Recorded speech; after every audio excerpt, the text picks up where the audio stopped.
مالیگاؤں شہر سے تشریف لائے ہوئے فضیلت الشیخ محترم استاد مولانا ابو رضوان المحمدی حفظہ اللہ ہیں۔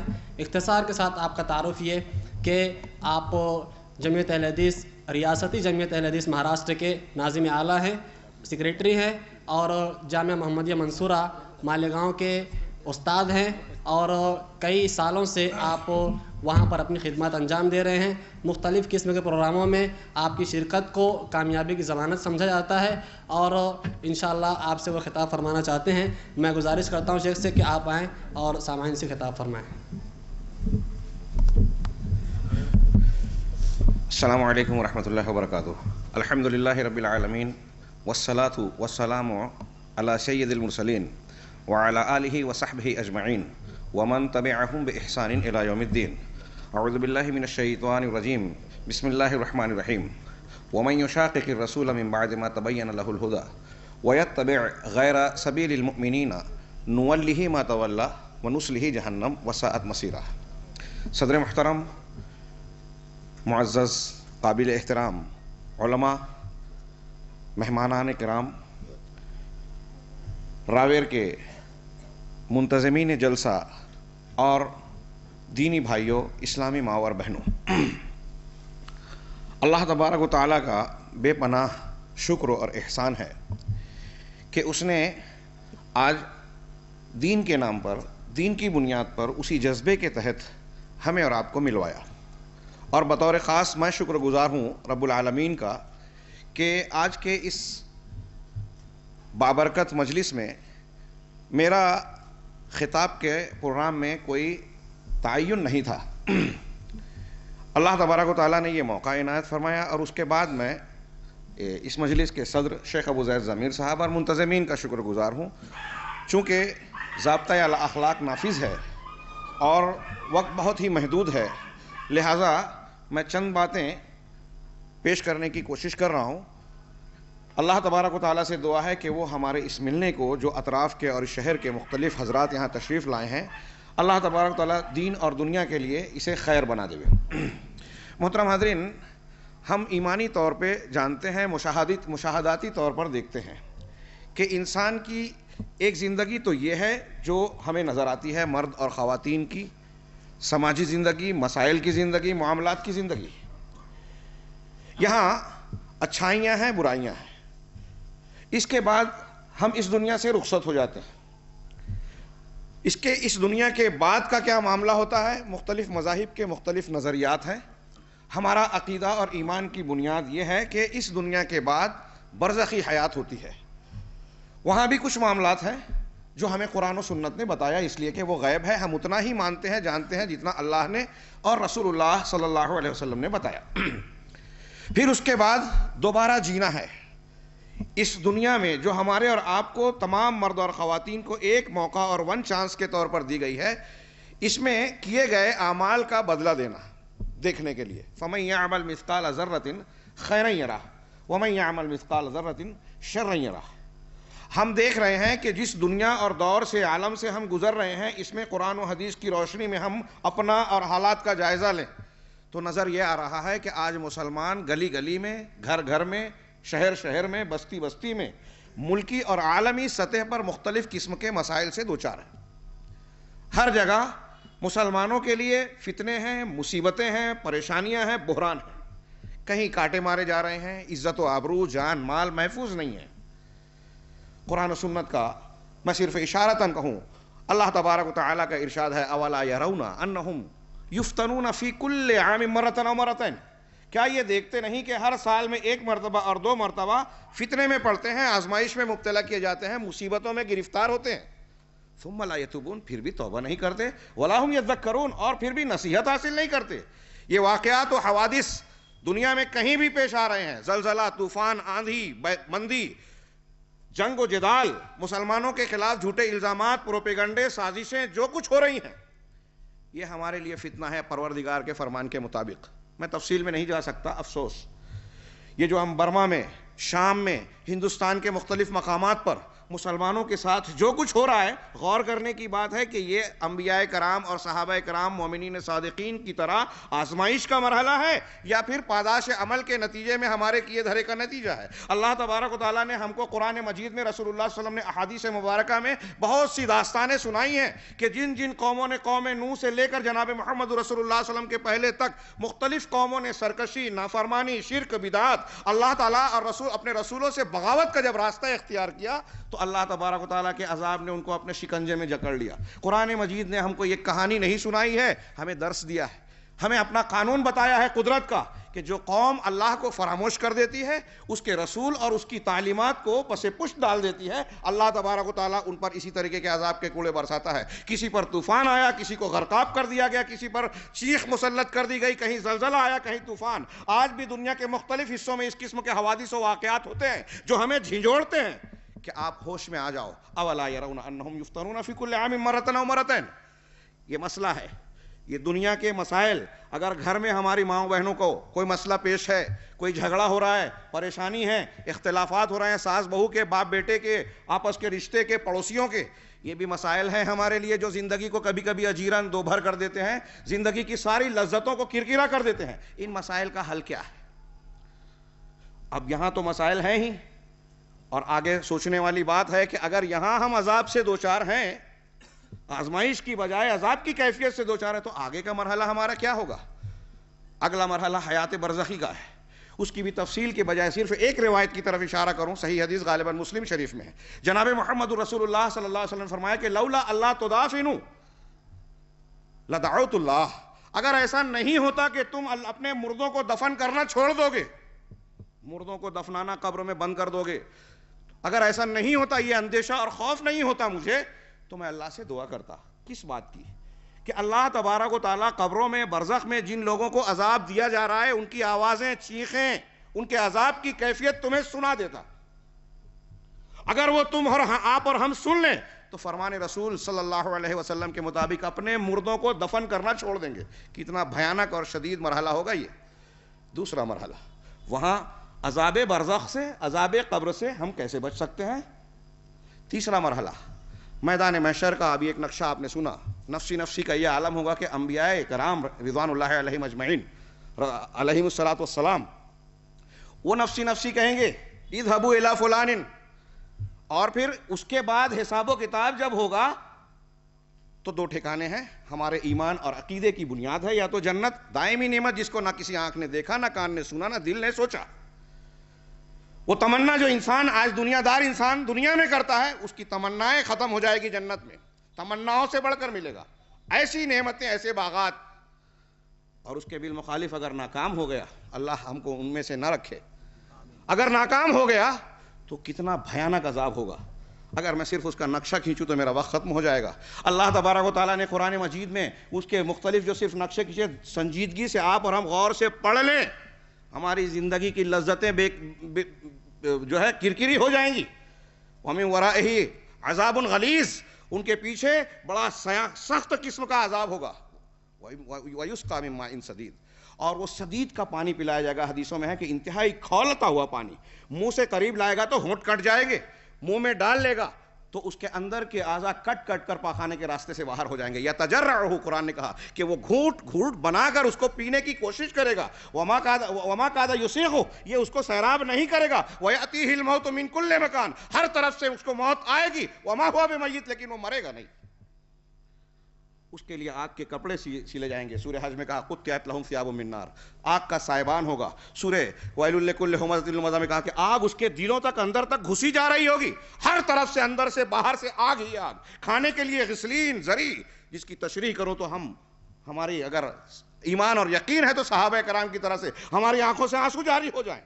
انتہائی بھیانک عذاب، دنیا کی آگ سے 69 گنا زیادہ شدید عذاب۔ اور وہاں ایسا بھی نہیں ہوگا کہ موت آ جائے تو چھٹکارا مل جائے یا جلتے جلتے جلنے کی عادت پڑ جائے گی، نہیں۔ اللہ تعالیٰ نے فرمایا کلما نضجت جلودہم بدلناہم جلودا غیرہا لیذوقوا العذاب، جب بھی جہنمیوں کی کھالیں، چمڑیاں جل جائے گی تو ہم ان کی نئی چمڑی ان کے بدن پر پہنا دیں گے تاکہ وہ عذاب کا مزہ چکھیں، لیذوقوا العذاب، تاکہ عذاب کا مزہ چکھیں۔ میرے پاس وقت نہیں ہے کہ میں مزید تفصیل بیان کروں، اسے قرآن و حدیث میں پڑھیے۔ میں یہ عرض کرنا چاہتا ہوں کہ یہ دنیا میں بھی عذاب ہوتا ہے، اس برزخی عذاب اور جہنم کے دردناک عذاب سے پہلے دنیا کا عذاب. غور کرنے کی بات ہے کہ آج مسلمان اور ہم اور آپ اس سے دوچار ہیں نہیں. ہمارا گھر جنت کا ٹکڑا ہے یا جہنم زار. پھر دوسرا یہاں بھی ایک جنت ہے.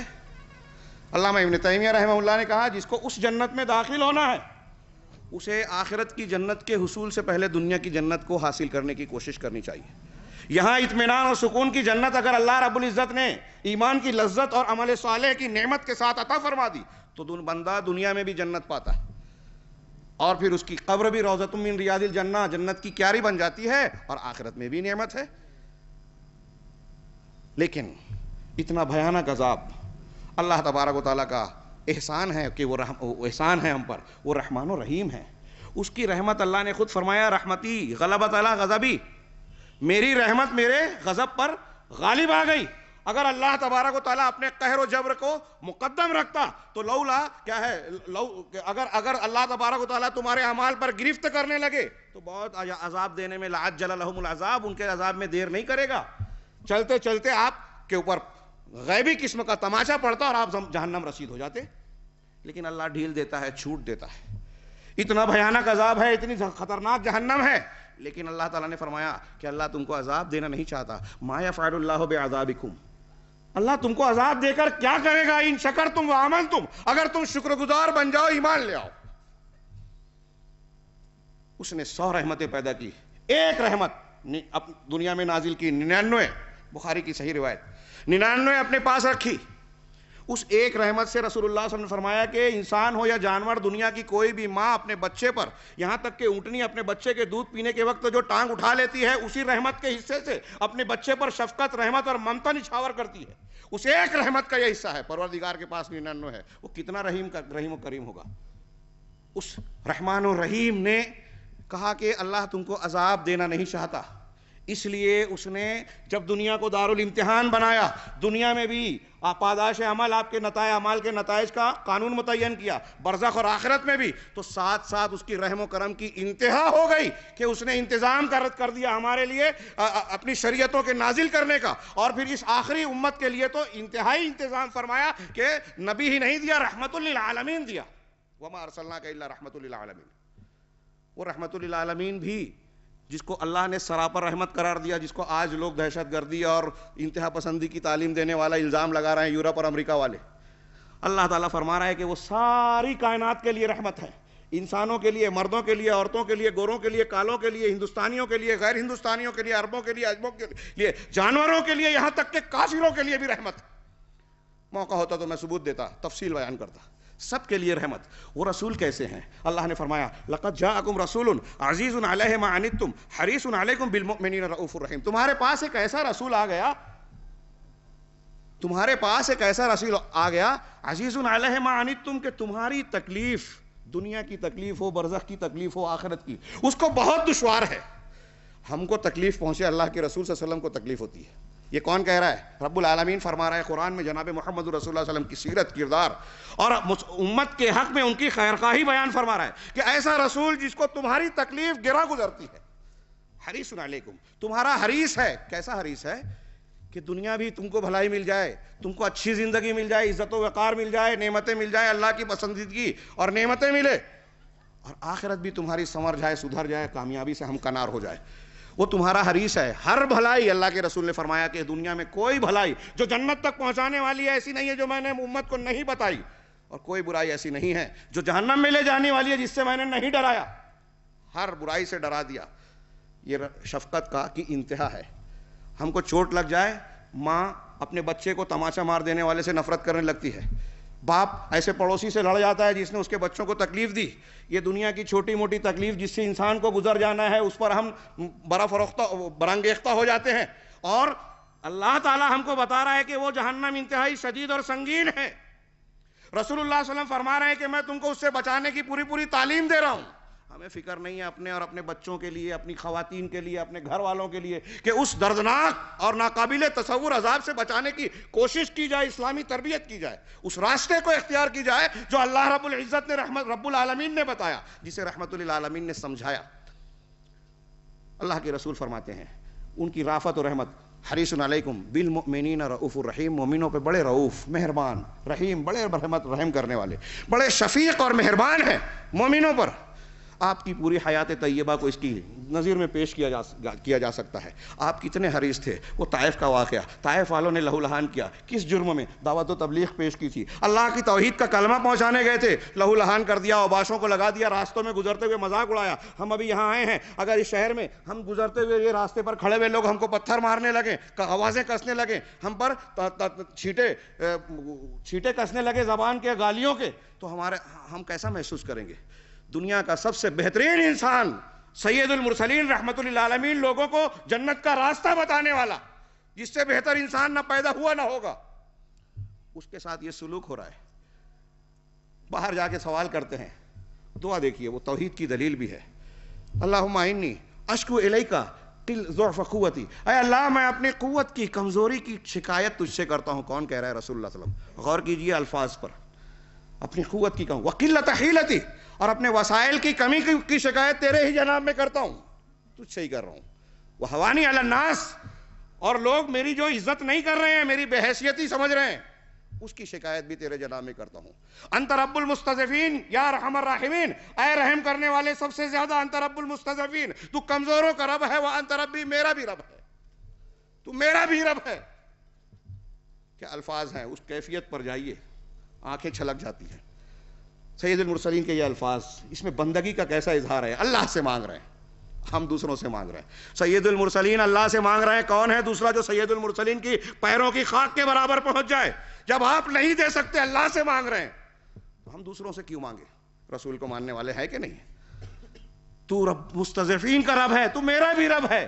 الا من تکلنی، تو مجھے کس کے حوالے کرتا ہے؟ الا عدوین یتجہمنی، کسی دشمن کے حوالے جو میرے ساتھ سخت رویہ کرے، او الا بعید ملکتہ امری، یا کسی دور کے آدمی کو جس کو تو نے میرا معاملہ سونپ دیا ہے۔ اگر تو مجھ سے ناراض نہیں ہے پروردگار، تو مجھے کوئی پرواہ نہیں ہے کہ پوری دنیا ناراض ہو جائے۔ اس دعا کے بعد فرشتہ آیا، کہا کہ آپ کہیں، یہ ملک الجبال آیا ہے، فرشتہ پہاڑی کا فرشتہ آیا ہے، کہیں تو ان کو پیس کے رکھ دیا جائے ان کے سلوک کے پاداش میں۔ اللہ کے رسول نے فرمایا نہیں، یہ مجھے پہچانتے نہیں ہیں، اللہ تعالیٰ مجھ سے امید ہے کہ ان کی نسل سے ایسے لوگ پیدا ہوں گے جو اللہ کے ساتھ شرک نہیں کریں گے۔ وہ رحمت للعالمین کتنا رحیم ہے، ہم کو کوئی ایک تماچا مار دے جنازے میں شریک نہیں ہوں گے، زندگی بھر اس کی شادی میں، گھر میں شادی بیاہ میں نہیں جائیں گے۔ رسول اللہ صلی اللہ علیہ وسلم کس کو معاف کر رہے ہیں؟ مشرکین کو۔ اللہ تعالیٰ کے اگر کہہ دیتے ہاں فرشتے اس کو ان کی ڈیٹ سے اینٹ بجا دو، پیس دیے جاتے۔ وہ رحمت للعالمین، وہ ہمیں اور آپ کو کہہ رہے ہیں۔ بخاری مسلم کی حدیث حضرت جابر کہتے ہیں، قال النبی صلی اللہ علیہ وسلم، آپ نے فرمایا کہ ان مثلی و مثلکم، میری اور تم لوگوں کی مثال، نبی صلی اللہ علیہ وسلم اور امتیوں کی مثال کیسی ہے؟ کمثل رجل، اس شخص کی طرح ہے، اوقد نارا، جس نے آگ روشن کی، آگ جلائی، فجعل الجنادب والفراش یقعن فیہا، تو یہ پرندے اور پتنگے اس میں گرنے پڑنے لگے، وہو یذبہن عنہا، اور وہ ان کو ان سے کھدیڑنے لگا، بچا رہا ہے۔ میری اور تمہاری مثال بھی ایسے ہی ہے کہ جہنم کی آگ لگی ہوئی ہے، وَأَنَا آخِذٌ بِحُجَزِكُمْ، میں تمہاری کمریں پکڑ پکڑ کر تم کو روک رہا ہوں، وَأَنْتُمْ تُفَلِّتُونَ مِنْ يَدِيَّ عَنْ يَدَيَّ أَوْ كَمَا قَالَ، کہ تم اپنا ہاتھ، اپنی کمر کو میرے ہاتھ سے چھڑا چھڑا کر جہنم میں گرنا چاہتے ہو۔ وہ اللہ سے، اللہ کے رسول ہم کو عذاب سے بچانا۔ اب کیسے بچائی؟ ابھی آپ نے خطاب سنا۔ زندگی کا کوئی گوشہ ایسا نہیں ہے جو جناب محمد رسول اللہ صلی اللہ علیہ وسلم نے ہم کو نہ بتایا ہو۔ بیوی کے حقوق کیا ہیں، شوہر کے حقوق کیا ہیں، باپ کے ساتھ کیسے سلوک کیا جائے، بھائیوں کے کیا حقوق ہیں، پڑوسی سے کس طرح معاملہ کیا جائے، پیشاب پاخانے کے آداب بتایا۔ مشرکین نے اس پر مذاق اڑایا تو صحابہ کہتے تھے کہ ہاں ہمارا رسول وہ ہے جو ہم کو یہ بھی سکھاتا ہے۔ اور آج مسلمان جاہل گندے کہلاتے ہیں۔ اللہ کی قسم، اگر رسول اللہ صلی اللہ علیہ وسلم کی سنتوں پر ہم عمل کرنے لگیں تو ہم سے زیادہ مہذب کوئی نہیں ہوگا۔ امریکہ اور یورپ والے ہم سے سیکھنے آئیں گے، اور سیکھا ہے۔ دنیا کی سب سے بڑی جاہلیت اور جہالت 23 سالہ تربیت رسول کے ذریعے سے دنیا کی سب سے بڑی تہذیب بن گئی، اور دنیا کی بعد میں آنے والی ہر تہذیب ان صحابہ کرام سے تہذیب کی کھوچاچینی کرتی ہے، ان سے سیکھتی رہی۔ یہ دنیا کی آج ترقی، وہ چاہے ہم نے جو آج گلوبل ولیج بنا لیا ہے دنیا کو انٹرنیٹ پہ، یہ اسلام کی دین ہے میرے بھائیوں، اور اسٹیج پر صرف عقیدت پہ یوں ہی نہیں کہہ رہا ہوں، اس کے علمی اور سائنسی دلائل ہیں، تاریخی حقائق ہیں۔ نبی کریم صلی اللہ علیہ وسلم کی سنتوں پر عمل کر لیں تو ایک پولیس والا، ایک CID، ایک IB والا بولے گا اپنے باس کو بولے گا کہ اگر یہ پکا مسلمان ہے تو دہشت گرد نہیں ہو سکتا، اگر یہ پکا مسلمان ہے تو کسی کو بےایمانی سے دھوکہ نہیں دے سکتا، یہ اپنے رسول کی پیروی کرتا ہے، جس نے قاتل کھڑے ہوئے ہتھیار لیے ہوئے لوگوں کو بھی کہتا ہے کہ ان کی امانتیں لوٹا دینا، یہ امانت دار ہوتا ہے اپنے رسول کی پیروی میں. یہ جھوٹ نہیں بولتا اس لیے کہ ان کے رسول نے تعلیم دی ہے کہ ہمیشہ سچ بولو چاہے جیسے حالات ہوں. یہ ایسا نہیں کر سکتا، یہ ایسے رسول اللہ صلی اللہ علیہ وسلم کی پیروی وہ کرے گا. اگر اللہ کے، میں یہ کہہ رہا تھا کہ اللہ کی رحمت ہے کہ اس نے رسول دیا، شریعت دی ہم کو بچانے کے لیے. ہماری زندگی کی صحت، اگر آپ سنت رسول پر عمل کریں گے تو صحت محفوظ ہوگی. خیر میرا خیال ہے وقت ختم ہو رہا ہے. میں یہاں ایک نقطہ جو آیت میں نے پڑھی تھی کہ اللہ کی بات، جی 10 تک ٹائم تھا، ضابطۂ اخلاق ہے، میں بات کو سمیٹ رہا ہوں، اس آیت کے ترجمے پر اپنی بات کو ختم کر رہا ہوں کہ اللہ تعالیٰ نے فرمایا کہ وَمَن يُشَاقِقِ الرَّسُولَ، جو اللہ کی رسول کی مخالفت کرتا ہے، مِن بَعْدِ مَا تَبَيَّنَ لَهُ الْهُدَى، ہدایت کے واضح ہو جانے کے بعد، شریعت سنت کے آ جانے کے بعد، وَيَتَّبِعْ غَيْرَ سَبِيلِ الْمُؤْمِنِينَ، اور مومنوں کے راستے کے علاوہ راستے کی پیروی کرنا. میں تیسرے خطاب میں نقطہ یہی بیان کرنا چاہتا تھا، مومنین کا راستہ کیا ہے. آپ نے سنا اللہ کا حق توحید، آپ نے سنا رسول کی اتباع میں ہی نجات ہے دنیا میں آخرت میں. اب سوال یہ ہے کہ دنیا مسلمانوں نے بہت سارے راستے طریقے اختیار کر لے تو اللہ کے رسول کی اتباع کیسے کی جائے. بہت سے فرقے آ گئے، بہت سے لوگ آ گئے، سب کہتے ہیں ہم اللہ اور رسول کی مانتے ہیں، کیسے مانیں. تو اس آیت میں فَإِنْ آمَنُوا بِمِثْلِ مَا آمَنْتُمْ بِهِ، خیر الناس کرنی والی حدیث میں، وما انا علیہ واصحابی والی حدیث میں، موقع نہیں ہے تفصیل میں جانے کا، کہ اللہ کے رسول نے نجات کا راستہ بتاتے ہوئے، اللہ تبارک و تعالیٰ نے قبولیت کا راستہ بتاتے ہوئے، منہج اور طریقہ بتاتے ہوئے کہا کہ اللہ کے رسول کی مانو کیسے، جیسے مومنین یعنی صحابہ کرام نے مانا. صحابہ کرام کا طریقہ ابھی آپ نے سنا. قرآن اور حدیث آ گیا پھر تیسری طرف نہیں دیکھتے تھے، آپس کا اختلاف ہو گیا، اللہ اور رسول کی طرف رجوع کرتے تھے، قرآن حدیث کے خلاف کسی بات کو برداشت نہیں کرتے تھے، شرک سے کبھی سمجھوتا نہیں کیا، بدعات کو رواج نہیں ہونے دیا، نہی عن المنکر سے کبھی نہیں کترائے. یہ صحابہ کرام کا طریقہ تھا. تو ہماری دعوت یہی ہے، ہمارے اس پروگرام کا حاصل اگر ہم اتنا ذہن و دماغ میں بٹھا لیں، یہ سبق سیکھ لیں کہ صحابہ کرام کے زمانے میں جیسے انہوں نے اللہ اور رسول کی بات مانی تھی ہم کو بھی ماننا ہے. اس زمانے میں فرقے نہیں تھے، ہمارے بھی فرقے نہیں ہوں گے. اس زمانے میں سمجھ کا اختلاف ہوتا تھا تو دلوں میں نفرت پیدا نہیں ہوتی تھی، ہماری بھی. اس زمانے میں مسجدیں الگ نہیں تھی، ہماری بھی نہیں ہوگی. اگر ہم نے یہ سبق سمجھ لیا اور زندگی کے عقائد میں، عبادات میں، معاملات میں، لین دین میں، آپس کے تعلقات میں، دوسروں سے معاملات میں ان کا منہج اختیار کر لیا تو انشاءاللہ العزیز اللہ تبارک و تعالی ہمیں کامیابی سے ہمکنار کرے گا. اللہ تبارک و تعالی ہمیں ان تمام اچھی اور سچی باتوں پر، قرآن و سنت پر عمل کرنے کی توفیق عطا فرمائے. آج کے اس اجلاس کی برکت سے ہمیں دین اور دنیا میں فائدہ پہنچائے. اقول قولی ھذا واستغفر اللہ لی ولکم ولسائر المسلمین وصلی اللہ علی نبینا. جزاک اللہ خیرہ. وقت کی تنگی کے تحت معذرت. ہم صدر محترم کا، علماء کرام کا، تمام سامعین کا شکریہ ادا کرتے ہیں اور پروگرام کے اختتام کا اعلان کرتے ہیں. ختم مجلس کی دعا پڑھ لیں. اللہ کے نبی صلی اللہ علیہ وسلم اختتام مجلس میں یہ دعا پڑھتے تھے، سبحان اللہ بحمدہ، سبحانک اللہم وبحمدک، اشہد ان لا الہ الا انت، استغفرک واتوب الیک. عشاء کی نماز انشاءاللہ جامع مسجد میں ادا کی جائے گی اور جو حضرات باہر سے آئے ہوئے ہیں ان کے لیے عشائیہ کا نظم کیا گیا ہے.